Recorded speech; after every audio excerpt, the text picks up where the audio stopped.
Spade और club के card होते हैं वो ब्लैक कार्ड होते हैं, card of spade and club are black card. आपने देखा होगा, खुड़कुड़ा खेला होगा गांव में, दिवाली के टाइम पे बहुत होता है, पैसे जीतते हैं, तो वही है ये, स्पेड और क्लब काले होते हैं, हार्ट और डायमंड लाल होते हैं, ठीक है। अब एक बात और लिखी हुई है कि there are 4 hours of each suit, these are aces, kings, queens and jacks. यानी बेगम बादशाह भाई क्या क्या होते हैं हिंदी में, आपको तो पता होगा, बेगम बादशाह, गुलाम, इक्का। तो एस मतलब इक्का, किंग मतलब बादशाह, वो बादशाह नहीं है जो गाने गाता है, और क्यों मतलब बेगम, जल्दी से आपकी नौकरी लगे, आपकी भी बेगम आए। एक और क्या बताया था भाई, इक्का बादशाह बेगम गुलाम, गुलाम कौन सा है, जैक्स, ये गुलाम।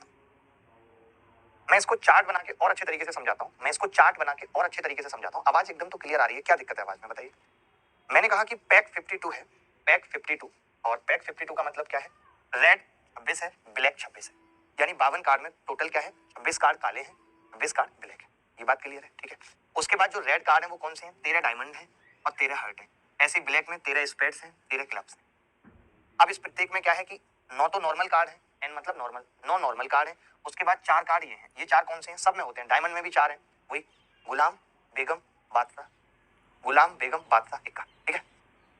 तो ये N9 H4 N9 H4 N9 H4 सब में होते हैं, ठीक है। सब में एक इक्का है, एक बादशाह है, एक बेगम है, एक गुलाम है। इज इट क्लियर और नॉट, तो आप कहेंगे हाँ जी क्लियर है, ठीक है। बाकी आपके एक्चुअली ये क्लासेस 3-4 बार पोस्टपोन हो गई, और जब 3-4 बार ऑलरेडी नोटिफिकेशन यूट्यूब भेज चुका है, तो वो एक क्लास के लिए बार बार नोटिफिकेशन नहीं भेजता, सब बच्चों के पास नहीं भेजेगा, कुछ एक के पास भेज देगा जो बार बार खोल के देखते हैं उस क्लास को।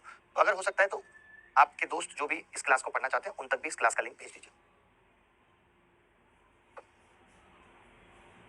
आगे बढ़ते हैं, ये मैंने फिर से समझाया कि 52 कार्ड है, तो स्पेड में क्या है, टोटल 13 है, कैसे, एक किंग, एक क्वीन, एक जैक, एक एस, और फिर बाकी के 9 कार्ड, 9 कार्ड है 2 से 10 तक, जो उनका नंबरिंग होता है 2 से 10 तक, तो 9 कार्ड ये है, 9 कार्ड ये, टोटल 13 होते हैं। तीसरी बात समझ के, इसमें कुछ समझाने वाली और बात बची नहीं। अच्छा, सैंपल स्पेस क्या होता है, अब सैंपल स्पेस सीखना है हमें कि सैंपल स्पेस क्या है, तो ध्यान से समझना।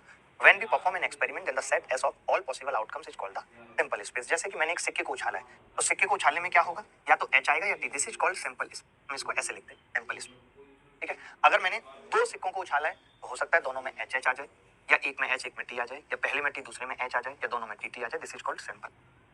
यानी किसी भी एक घटना जब घटती है तो उसके पॉसिबल आउटकम्स का जो सेट है उसे हम क्या कहते हैं, सैंपल स्पेस कहते हैं। मैं बहुत शिद्दत से और बहुत प्यार से पढ़ाऊंगा, जो भी बच्चे समझने की कोशिश करेंगे ऐसा होगा नहीं कभी कि उनको प्रोबेबिलिटी ना समझ में आए, सवाल ही नहीं उठता, ठीक है, सवाल ही नहीं उठता। इसके बाद एक रोलिंग डाइस है, एक डाइस को हमने उछाला है, तो एस पे क्या होगा, 1 2 3 4 5, क्या होगा, 1 2 3 4 5 है, क्योंकि कई चीजें आ सकती हैं, हमने लिखते 1 2 3 4 5, ये क्या है, सैंपल स्पेस।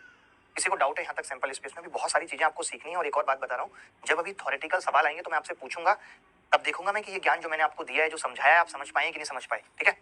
चलो भाई आगे बढ़ते हैं। अब इवेंट की बात करते हैं। इवेंट क्या होता है, any subset of a sample space is called event, यानी सबसेट ऑफ सैंपल स्पेस। मैं ये कह रहा हूं, मैंने ये कहा है tossing a coin then come tails is an event. मैं 2 सिक्के उछाला, मैंने 2 सिक्के उछाले, मैंने क्या किया, 2 सिक्के उछाले। अब मैं कह रहा हूं कि दोनों में से, दोनों में हेड आए, दोनों में हेड आए। आपको पता है 2 सिक्के उछालने में या तो हेड आ सकता था, या एच टी आ सकता था, या टी एच आ सकता था, या टी टी आ सकता था, इतनी 4 चीजें आ सकती थी। लेकिन मुझे 2 हेड चाहिए, तो इसमें से मैंने एक ले लिया, एक चीज ले ली एच एच, तो ये क्या है, इवेंट। साफ साफ लिखा हुआ है कि जो सैंपल स्पेस है, जो सारी चीजें हैं, उसमें से कोई एक फिक्स चीज का आना, उसमें से कोई एक फिक्स चीज का आना क्या है, इवेंट है।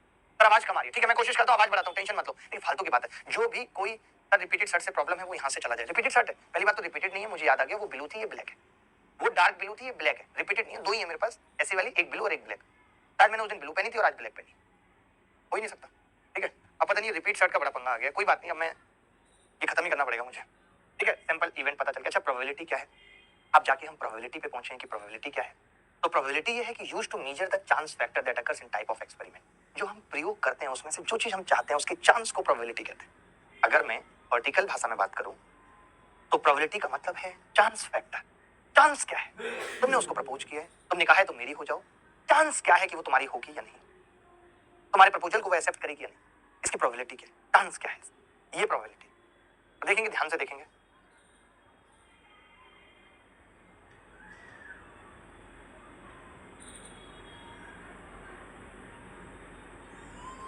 डेफिनेशन ऑफ प्रोबेबिलिटी क्या है अगर मैथ की भाषा में बात करें तो,